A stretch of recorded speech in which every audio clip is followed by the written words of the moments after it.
This is Silver. He's the rival of Gen 2 Pokemon, and he is garbage. His endgame team consists of a starter, Sneasel, Golbat, Magneton, Haunter, and Kadabra. His storyline arc is also poorly handled, and so today we're going to fix both his team and his character arc as part of our ongoing series to make the ultimate Pokemon Crystal ROM hack. So to begin, I want to take note of our edgy pals' final team. You see anything weird here? Golbat, Haunter, Kadabra? For what's supposed to be his climactic fight, he's got 3 unevolved Pokemon, perhaps even 4 if you consider how bad Sneasel is before it got its evolution in Gen 4. The very first issue with Silver is that his final fight is super easy, and so no matter what things we're going to change with him, everything we do has to build towards a more exciting final fight in Johto. While he does have other fights in Kanto, I really think it's important that we make this fight the high note of his arc rather than it be in the post game. Now, with that in mind, let's hop all the way back to New Barktown. Like in the original Crystal, Silver will steal one of the 3 starters from Professor Oak's lab, and you'll fight a stolen starter for the first time in Cherry Grove City. The first real changes we're going to see with Silver won't come until his second fight in Azalea Town after the rocket fiasco. And this is where I'm going to explain my development philosophy for Silver. To put it bluntly,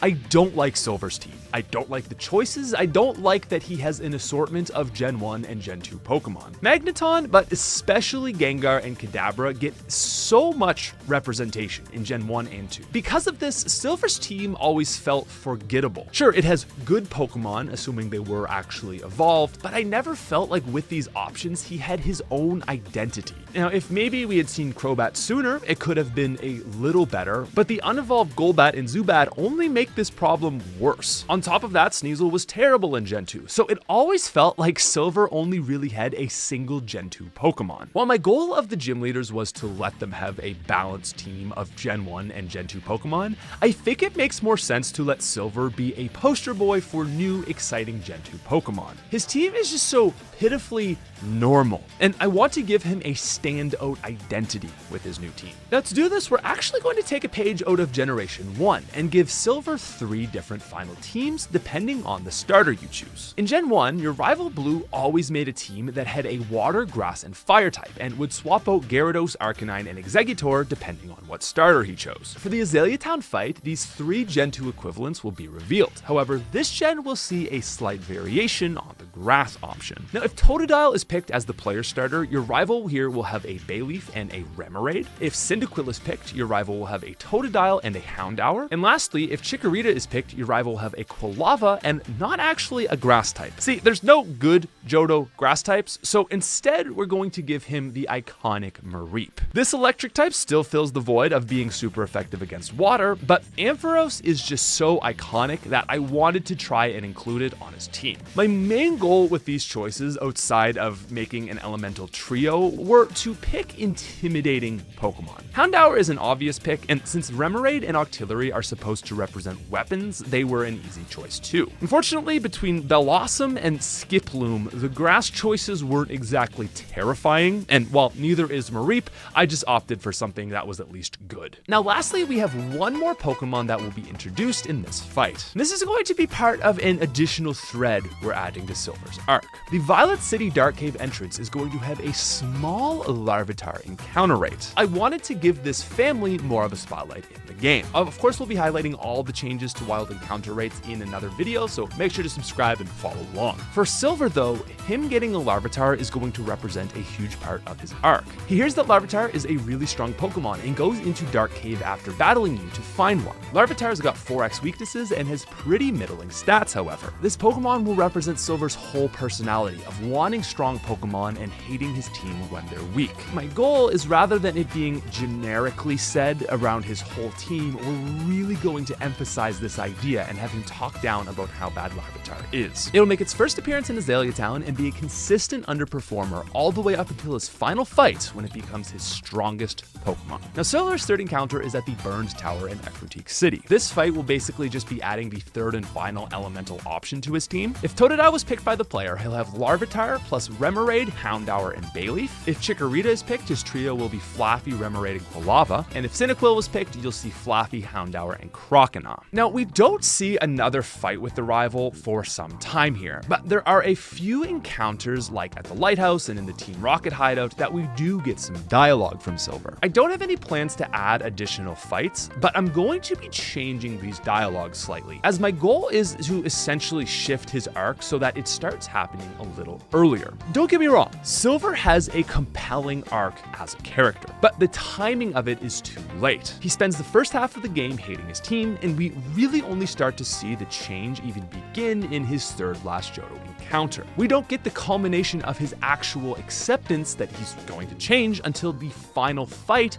next to the exit of Victory Road. And more importantly, that's not until after you beat him. He finally accepts the needs for change after the fight, but it doesn't have any repercussions to the game. You beat him and you get that little moment, but there's just no weight outside of that. So to add weight and make the storyline affect the gameplay experience, we're going to shift his arc to occur just a little sooner. He'll start changing his ideas slightly earlier in your encounters with him, and more importantly, his big final change moment will be right before your Victory Road fight with him. Now, his second last fight is in the Goldenrod Underground, with Remoraid, Houndour, and Flaffy all now being fully evolved on their respective teams. He's going to have another addition on this team, however, in the form of Golbat. I always felt like Golbat was the only choice on his original team that made sense, as it was there to highlight his growth of character. The problem is that we don't see it to evolve unless we go out of our way to find him in the post-game. The subtlety of this is not lost on me, but it's lacking in oomph. And so in his final Johto encounter, the Golbat we see in the Underground is going to be fully evolved into a Crobat. And speaking of that last team, let's take a peek, shall we? Silver will debut his 6th and final team member in this fight. While there were a ton of available options, I worked with a lot of you to come up with a choice that felt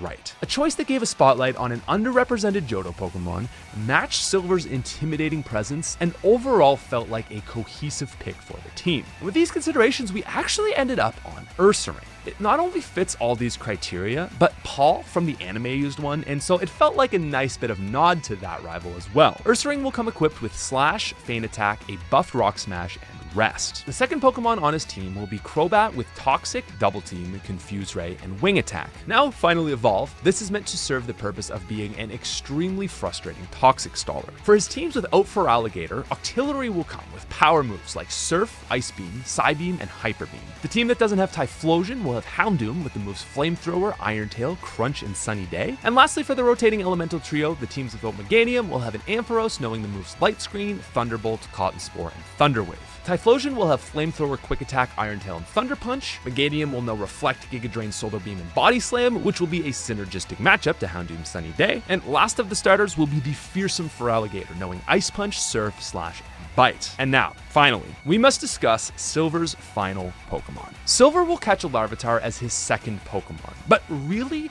it's going to be his first true Pokemon, since the starter he got was actually stolen. I do obviously want him to have a starter, but the fact that it was stolen always made me feel like it shouldn't be his ace. And so in this game, his Larvitar is the first Pokemon that really chooses him. It will be a serious underperformer on the team the whole way through, but as he progresses, he will slowly grow attached to it, and it will grow attached to him. And as he approaches you for that final fight in Victory Road, his text will read, "Hold it. Are you going to take the Pokemon League challenge? Don't make me laugh. You're so much weaker than I am." Now, it's at this point the text is going to change. He continues, "But I've realized there's more to it than just that. I've begun to understand what the Dragon Master said to me.